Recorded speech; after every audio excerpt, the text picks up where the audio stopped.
So Andy asked Jeff if he would refuel the plane and give it a quick look over, and he said that he thought that he'd felt it being a little lumpy and pulling off to the right, and Jeff said that he would have a look at that and see what the problem was. He would check the props or whatever it was that he was going to check, and Andy says that he would need it, done for within 3 days, because then Andy was going to be going to Mexico to deliver some stuff, and that would be my first port of call with Andy. Would be to actually 3 places.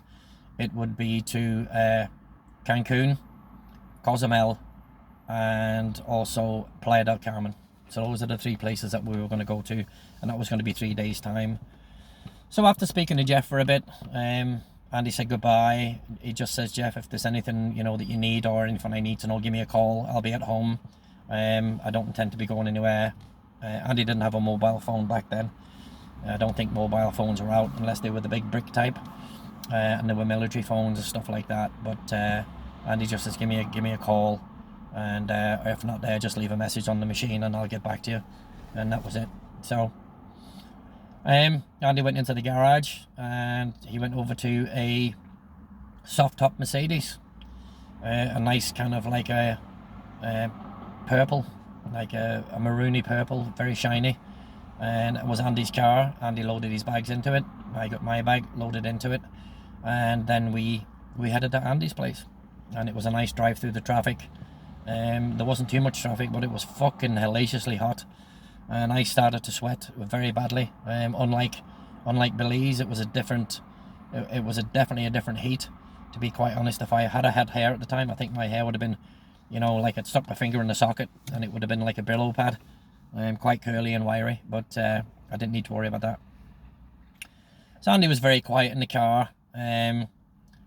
He spoke once or twice, and then we pulled up about 25 minutes later at Andy's house, and it was 13985 Sunset Avenue, I think it was, or something like that.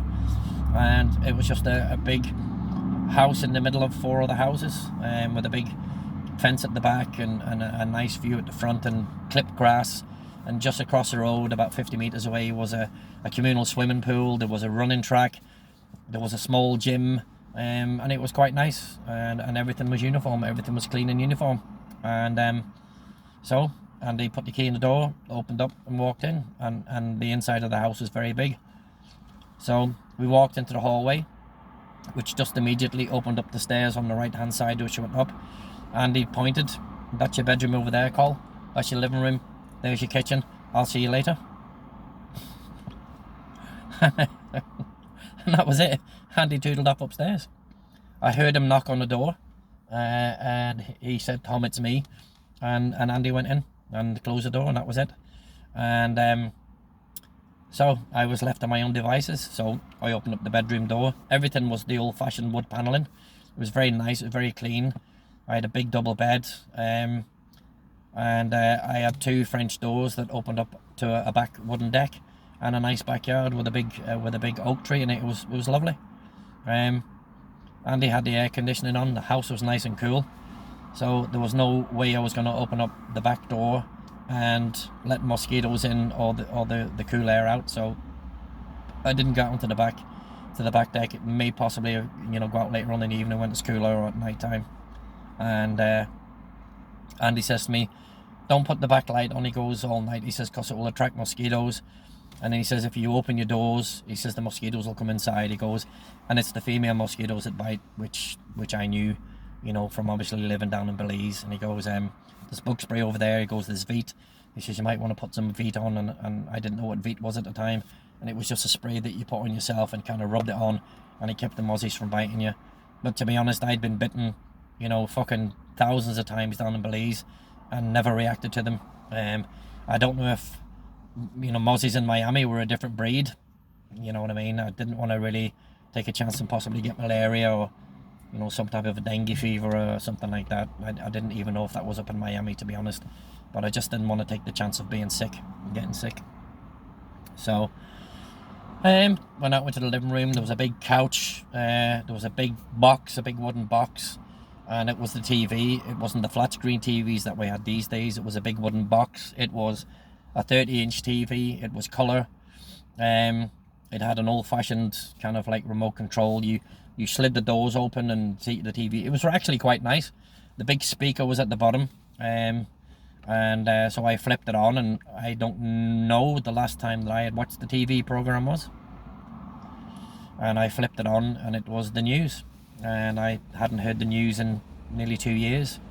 Once I was down really in Belize, I just disassociated myself from what was going on in the rest of the world. All that was really important to me down there was, you know, San Pedro, diving, going to the gym and eating, and that was it. And going on the Blue Hole trips, that was it.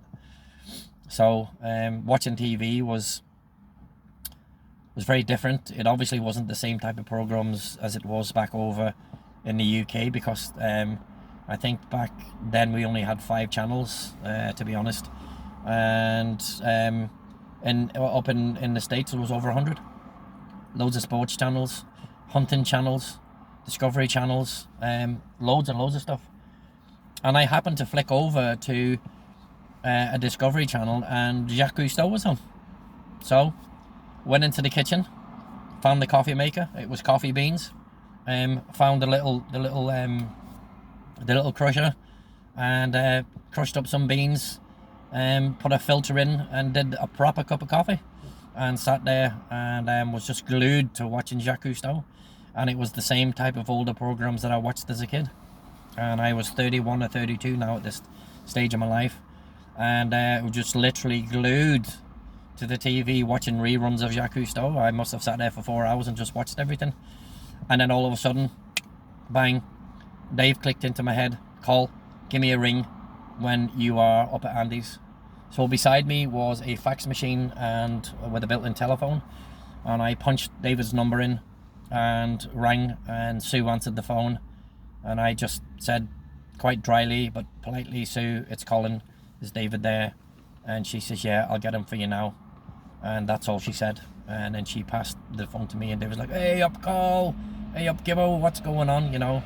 And he goes, "Hang on," he goes, I'll go. He says, "I'll go into the living room," because obviously Sue was watching. She used to follow a program called Days of Our Lives, which ran fucking long as Coronation Street did, and she just watched that religiously. And you daren't speak or blink or even disturb the air in the bedroom when she was watching that.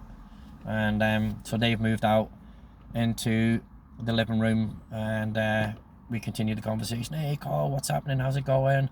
What's it like up there now? What's at Andy's house?" You know what I mean? And I says, "I'm sorry mate, I've been in," I said, "a few hours. I'm just fucking sitting watching reruns of Jacques Cousteau," you know.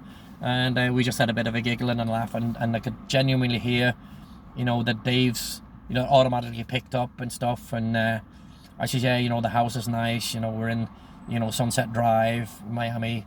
I gave Dave the address, and he goes, "Right, Carl," he goes, I'm going down," he says, "to town this evening." He goes, "With Dick, I'll be letting Dick know," he says, "you know, and hopefully," he says, "we'll be up in a couple of weeks." And I says, "What do you mean hopefully? You're coming up?" And he was like, yeah, that's what I mean, you know what I mean. So, and that was it. So Dave and I had a chin waggle, and a good laugh, and, you know, and a good conversation. And I was so happy to hear his voice, that all the sadness, you know, in the pit of my stomach had just left, you know, and I was all pumped up. I was like a little kid, you know, going into a candy store, you know, and getting bags of sweets, to be talking to Dave again. And you know, so I asked him, you know, what was going on. You know, the boat was getting ready for another dive trip and this type of stuff. Tim would be the dive master. Ollie would still be diving. Richie was going to go out on the boat for a couple more trips. They had loads and loads of bookings.